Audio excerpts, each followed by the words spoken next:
झ या ट ठ ड ढ ण त थ द ध न प फ ब भ म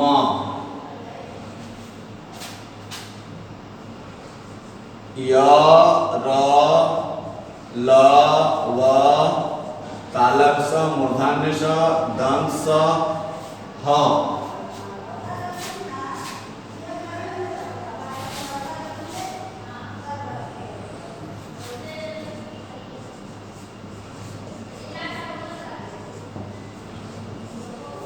देखिए कवर्ग चवर्ग टवर्ग तवर्ग पवर्ग य र ल व तालव्य स मूर्धन्य स दंत स ह।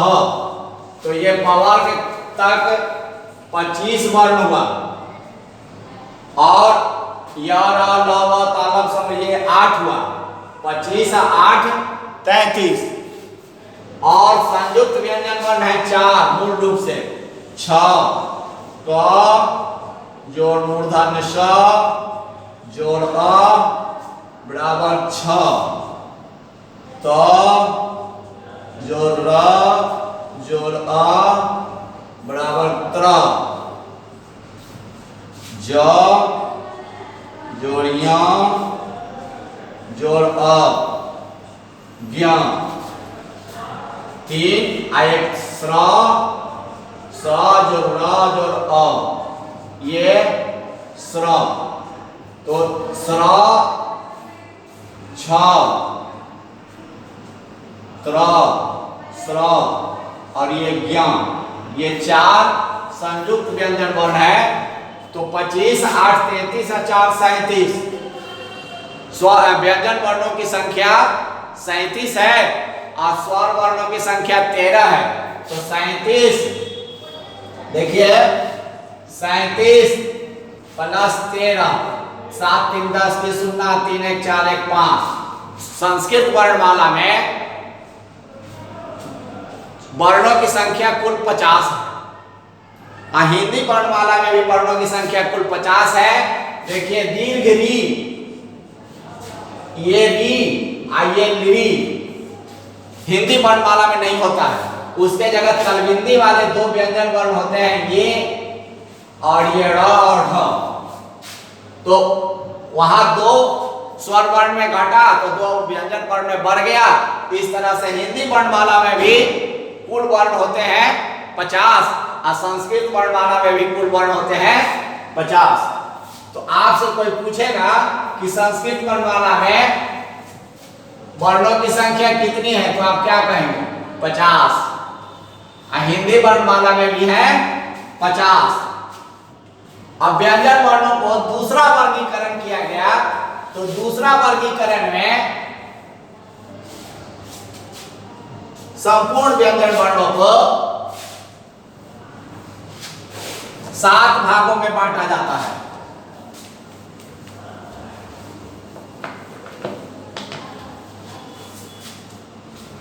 ये 7 भाग देखिए कवर्ग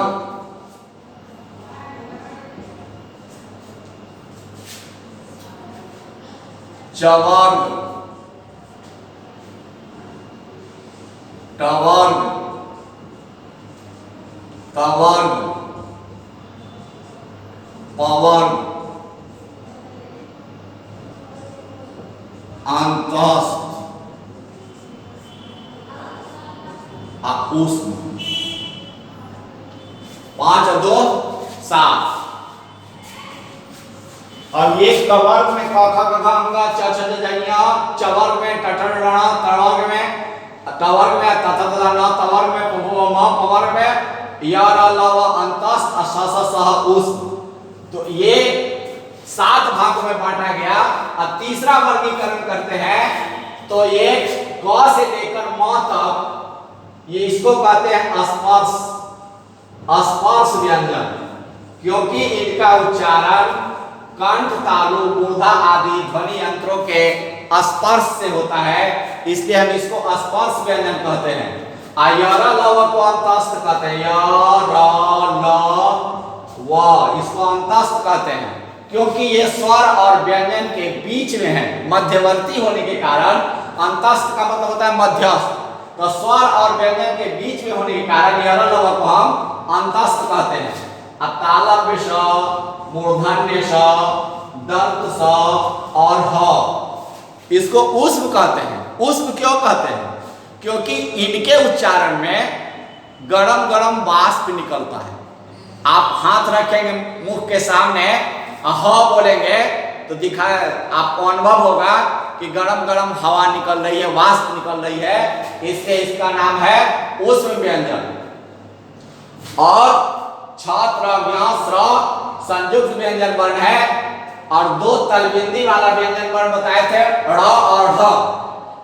इस तरह से हिंदी वर्णमाला में कुल व्यंजन वर्णों की संख्या है, व्यंजन वर्णों की संख्या 39, स्वर वर्णों की संख्या 11, तो 50 हो गया।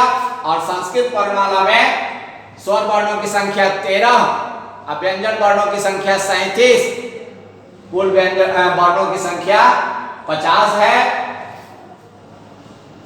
अब प्रश्न उठता है कि इसको स्पर्श काहे कहा गया? तो हम बताया कि कंठ, तालु, मूर्धा आदि के स्पर्श से इसका उच्चारण होता है, इसलिए इसको स्पर्श व्यंजन कहते हैं।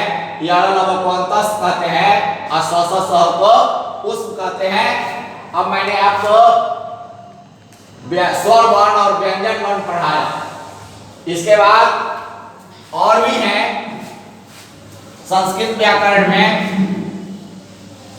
अनुस्वार और विसर्ग को वर्ण में नहीं रखा गया है, क्योंकि यह नहीं तो यह स्वर के परिभाषा पर घटित होता है, व्यंजन के परिभाषा पर घटित होता है, इसलिए अनुस्वार और विसर्ग को अयोगवाह कहा जाता है। अयोगवाह, वाह मतलब होता है वहन करना, ढोना।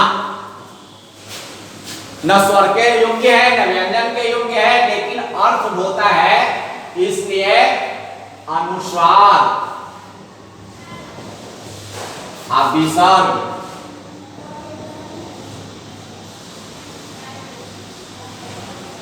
चंद्रबिंदु ये सब अयोगवाह कहलाते हैं।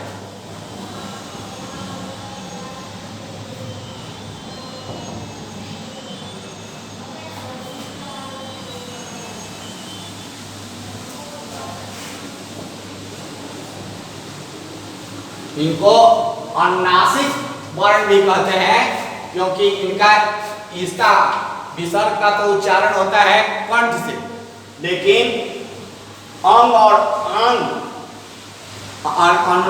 चंद्रबिंदु का और अनुस्वार का उच्चारण नाक से होता है, इसलिए इनको हम अनुनासिक वर्ण भी कहते हैं। ऐसे अनुस्वार और विसर्ग को अयोगवाह कहा जाता है। अब आइए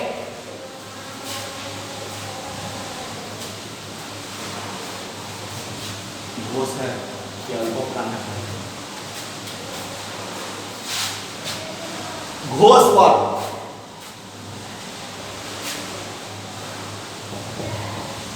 घोष वर्ण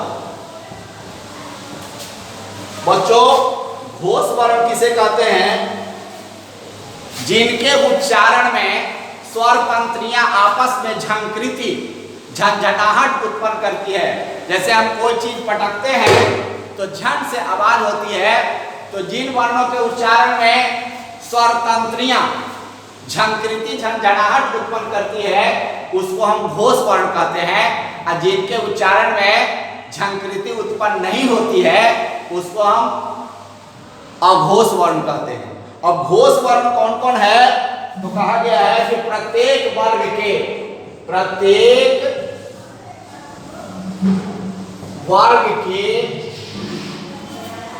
अब वर्ग होते हैं 5, कवर्ग, चवर्ग, टवर्ग, तवर्ग, अपवर्ग। तो पांचों वर्ग के तृतीय वर्ग, तीसरा वर्ग, चतुर्थ वर्ग, तृतीय, चतुर्थ, पंचम वर्ण, सारे स्वर वर्ण, जितना स्वर वर्ण 13 है 13, तथा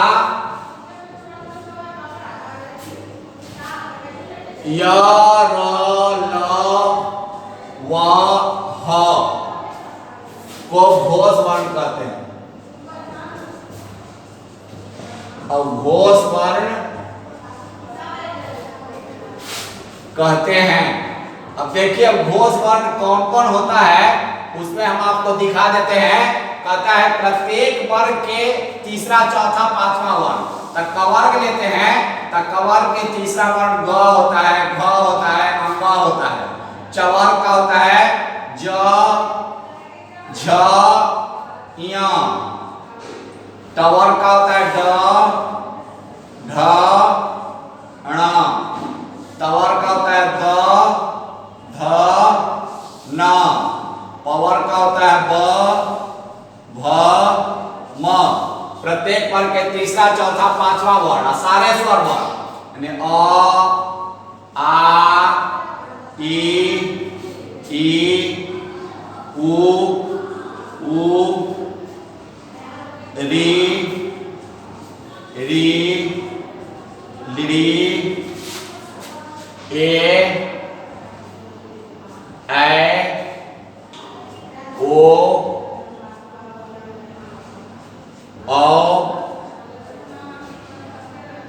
य, र, ल, व, ह। ये देखिए ये इतने वर्ण ही घोष वर्ण कहलाते हैं। य, र, ल, व, ह और सारे स्वर वर्ण और प्रत्येक वर्ग के तीसरा, चौथा, पांचवा वर्ण इसको हम कहते हैं घोष वर्ण। अब बचा जिनके उच्चारण में स्वर तंत्रियां आपस में झंकृति, झंझनाहट उत्पन्न नहीं करती है उसको कहते हैं अघोष वर्ण। तो बचा तो प्रत्येक वर्ग के पहला, दूसरा। तो पहला हुआ क, ख, क, ख, च, छ, ट, ठ, त, थ, प, फ। तालव्य स, मूर्धन्य स, दंत स। इसको हम कहते हैं अघोष वर्ण। ये हुआ घोष वर्ण और ये हुआ अघोष वर्ण। प्रत्येक वर्ग के तीसरा, चौथा, पांचवा वर्ण सारे स्वर वर्ण य, र, ल, व, ह को घोष वर्ण कहते हैं। और प्रत्येक वर्ग के पहला, दूसरा वर्ण तथा तालव्य, मूर्धन्य स, दंत स को अघोष वर्ण कहते हैं।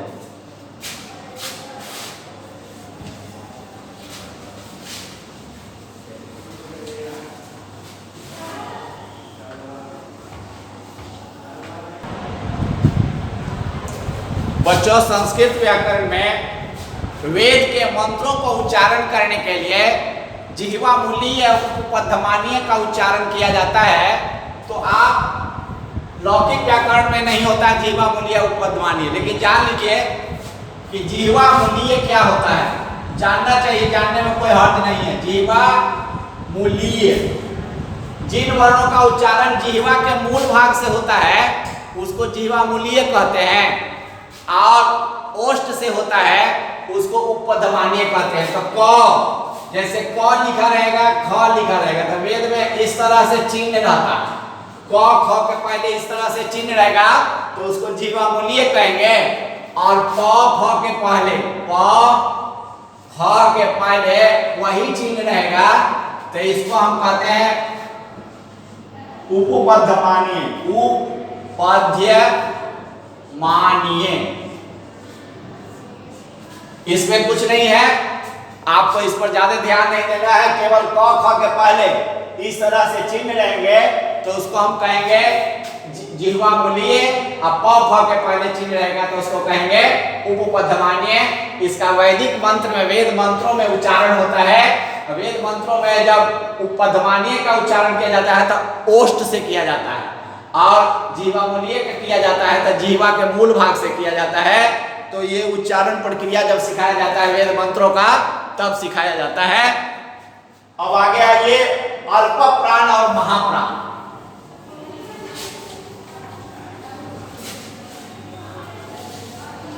अल्प प्राण क्या होता है? अल्प प्राण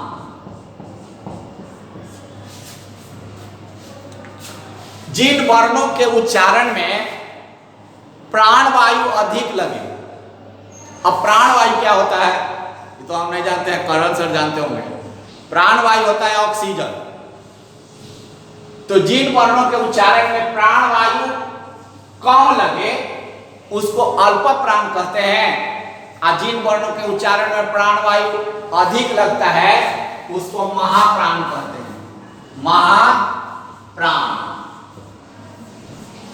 ऐसे हिंदी व्याकरण में कहता है कि जिनमें हकार की ध्वनि सुनाई नहीं पड़ती है उसको अल्प प्राण कहते हैं, जिसमें हकार की ध्वनि सुनाई पड़ती है उसको महाप्राण कहते हैं। लेकिन मूल रूप से प्राण वायु कम लगती है।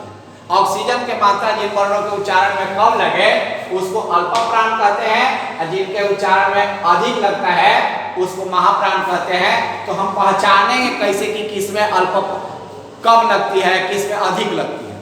तो देखिए कहता है कि प्रत्येक वर्ग के पहला तीसरा पांचवा वर्ण, प्रत्येक वर्ग के प्रथम तृतीय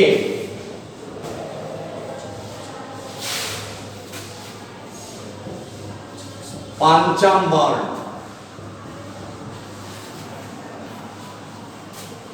तथा य र ल व, प्रत्येक वर्ग के प्रथम तृतीय पंचम वर्ण तथा य र ल व को अल्प प्राण कहते हैं। अब प्रत्येक वर्ग के पहला तीसरा पांचवा वर्ण है क्या? तो आप देखिएगा य र ल व तो देख लिए। अब प्रत्येक के पहला तीसरा क ग अंग च ज य ट ड ण त द न प ब म, ये पांचों वर्ण हो गया। तो पांचों वर्ण के पहला तीसरा पांचवा वर्ण य र ल व को ये कहते हैं अल्प प्राण। इसको क्या कहते हैं? अल्प प्राण कहते हैं। अल्प प्राण, क्योंकि इनके उच्चारण में प्राण वायु कम लगती है, और जिनके उच्चारण में प्राण वायु अधिक लगती है उसको कहते हैं महाप्राण। अब इसके अलावा बचा कौन? तो पहला दूसरा और चौथा वर्ण। दूसरा चौथा वर्ण तालव स मूर्धन्य स दंत स ह, उसको महाप्राण कहते हैं। तो दूसरा वर्ण में आता है ख घ छ झ ठ ढ ठ ढ थ ध ह भ, तालव्य स मूर्धन्य स दंत स ह, इसको हम कहते हैं महाप्राण। जिनके उच्चारण में प्राण वायु अधिक लगती है उसको हम महाप्राण कहते हैं। तो ये महाप्राण है प्रत्येक वर्ग के दूसरा चौथा वर्ण तथा तालव स मूर्धन्य स दंत स ह, ये महाप्राण कहलाते हैं। मैंने आपको अयोगवाह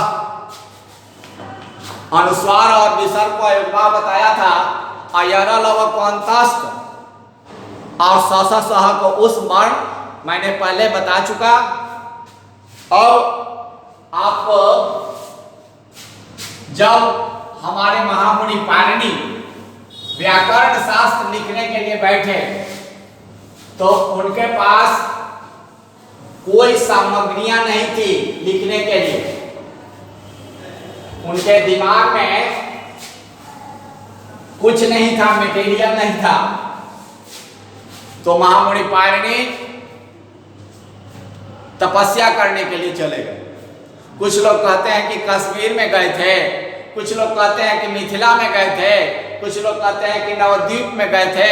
एक नीम के पेड़ है, नीम के पेड़ के नीचे दधिमती देवी का स्थान है, वहीं महामुनि पाणिनि बैठ के भगवान शिव को प्रसन्न करने के लिए तपस्या कर रहे थे। तो तपस्या के क्रम में भगवान शिव प्रसन्न हुए। अब प्रसन्न होके महामुनि पाणिनि के पास आए और मदारी वाला के वेश में डमरू बजाते हुए आए। डमरू बजाते बजाते बजाते बजाते आप देखते हैं कि मदारी वाला डमरू बजाता है, तो डमरू बजाते इस तरह से डमरू बजाता है, और डमरू बजाते बजाते बीच बीच में ढक ढक करता है। तो 14 बार उसने डमरू को ऐसे बजाते बजाते बजाते बजाते 14 बार डमरू को पीटा। 14 बार पीटने से 14 तरह के ध्वनि उत्पन्न हुई, और वही ध्वनि 14 सूत्र बन गया। सूत्र का मतलब होता है आधार, नियम। 14 सूत्र उनको प्राप्त हो गया, और वह 14 सूत्र में ही संपूर्ण संस्कृत के वर्णमाला पिरो दिया गया। ऐसी हमारे भारतीय संस्कृति में मान्यता है कि जो विद्यार्थी ये 14 सूत्र को इस सावन के महीने में 14 बेलपत्र पर लिखकर, एक एक सूत्र को एक एक बेलपत्र पर लिखकर भगवान शिव को अर्पित करता है, तो भगवान शिव जो है सो शब्द और अर्थ के देने वाले हैं। अर्थ के स्वरूप मां पार्वती है, और शब्द के स्वरूप ब्रह्म स्वरूप, शब्द ही ब्रह्म है, भगवान शिव है। तो भगवान शिव अर्थ और शब्द को देते हैं, मन प्रसन्न कर, मनचाहा फल देते हैं। जो कन्या अपने योग्य पति चाहती है उसको पति प्राप्त होता है, धनार्थी को धन प्राप्त होता है, विद्यार्थी को विद्या की प्राप्ति होती है। ये 14 बेलपत्र पर 14 सूत्र लिखकर चढ़ाने से, यही 14 सूत्र संस्कृत का वर्णमाला है। आइए आपको 14 सूत्र सभी को याद करना होगा, और जो व्यक्ति को 14 सूत्र उच्चारण हो जाएगा, संस्कृत के कैसा भी श्लोक होगा, मंत्र होगा, उसको उच्चारण करने में जरा भी कठिनाई नहीं होगी। बार-बार लिखिए।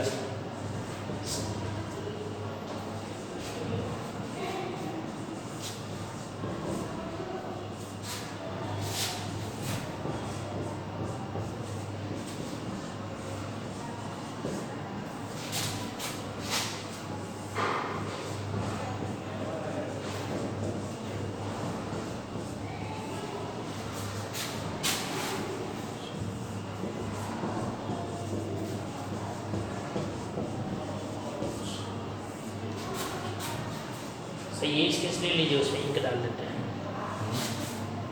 उसमें इंक डाल देते हैं, सूख गया है। ठीक, चलो।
देखिए बच्चों, इनका उच्चारण है अ ई ऊड़, री नृ, ए ऊं, ऐ औच, है वरट, लण, इया मंगणम, झ भय, घड़धस, ज व गड़दस, ख फ ठ, छ ठ थ, च ट तव, कपय, श सत, हल।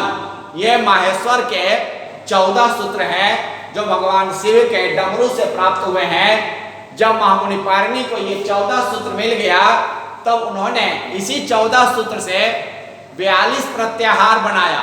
जैसे मैंने आपको वर्ण समझाते समय कहा था कि अचः स्वरा, व्याकरण में एक वर्ण एक शब्द यदि कम लिखना पड़ता है तो पुत्र जन्म से जितना लोग खुशी मनाते हैं उतना ही खुशी एक शब्द एक वर्ण कम लिखने में मनाते हैं।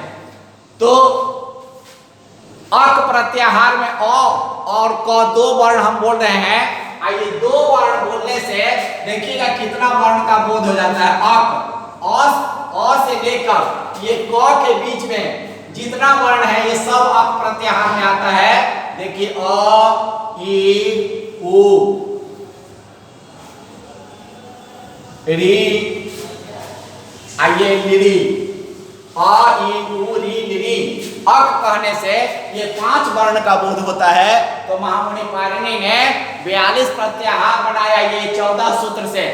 तो पहला अक्षर और अंतिम अक्षर के बीच में जितना हलंत वर्ण को छोड़ दीजिए, अब बीच में जितना वर्ण होगा वह उस प्रत्याहार के अंतर्गत आएगा। इस तरह से अच प्रत्याहार कहेंगे तो पूरा स्वर वर्ण आएगा। देखिएगा अ और च के बीच में अच, अ, ई, उ, री, लिरी, ई, उ, ऐ, औ। ये सारे स्वर वर्ण च तक, अ से लेकर च तक में आ गए। इसीलिए इसको अच प्रत्याहार कहा जाता है। जब आप संधि पढ़ेंगे, प्रत्यय पढ़ेंगे तो इन प्रत्याहारों की आवश्यकता होगी, आपको समझना होगा। जैसे संधि पढ़ते हैं इको अर्ची, आप लोग तो पढ़े हैं। इक के स्थान में यण होता है तो इक क्या है? इक भी प्रत्याहार है। इक प्रत्याहार में होता है ई, उ, री, लिरी, ये 5 वर्ण होता है। ई, उ, री, लिरी 4 वर्ण होता है। इक 5 नहीं 4 वर्ण। और इक के स्थान पर यण होता है। ई के य, उ के व, री के र और लिरी के ल होता है। ये हम प्रत्याहार नहीं जानेंगे तब तो हम संधि के ये सूत्र नहीं समझ पाएंगे। इको यणचि इक स्थाने यणस्यादिच संगीतायाम विषय। इसलिए इन प्रत्याहारों को भी जानना जरूरी है। मैंने आपको समझा दिया कि प्रत्याहार कैसे बनता है। अब इसके बाद आपको आता है वर्णों के उच्चारण स्थान। छोड़ कर लीजिए पूरा। इसके बाद ये बहुत इंपॉर्टेंट है, आपको परीक्षा में भी आता है, पूछा जाता है। लगभग 5 नंबर का क्वेश्चन रहता है। इसलिए इसको ध्यान से समझेंगे, रटना नहीं है। रटने से आदमी विस्मृत हो जाता है, भूल जाता है। लेकिन जो समझ लेता है, दिमाग में बैठा लेता है, वही याद रहता है। हम लोगों के जमाना में रटाया जाता था तो रट तो लिए लेकिन बाद में भूल गए। लेकिन जब समझ लिए तब अब उसको न भूलने की आवश्यकता है न कुछ है। सूत्र है तो सूत्र पहले हम लिख देते हैं। अकु विसर्जनीय नाम कंठ ईचु यशानाम तालु ऋतु रसानाम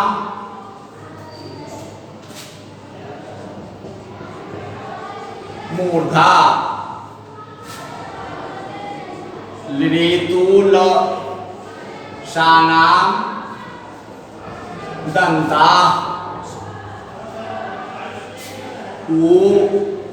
उपध्य मान्या नाम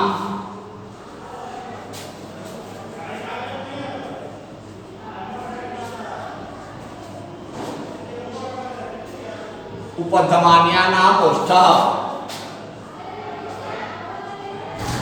यम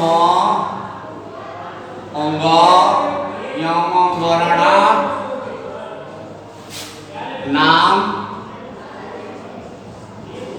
नासिका च ए दैतो कंठ तालु बोधौत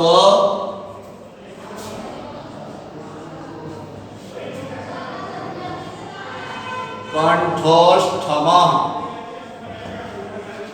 वकारस्य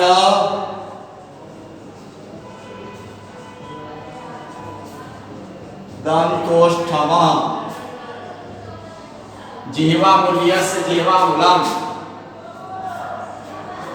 जिह्वा मूल्यस्य जिह्वा मूलम नासिका अनुस्वारस्य और लिख दीजिए मिटा के नीचे ऊपर लिख दो नासिका अनुस्वारस्य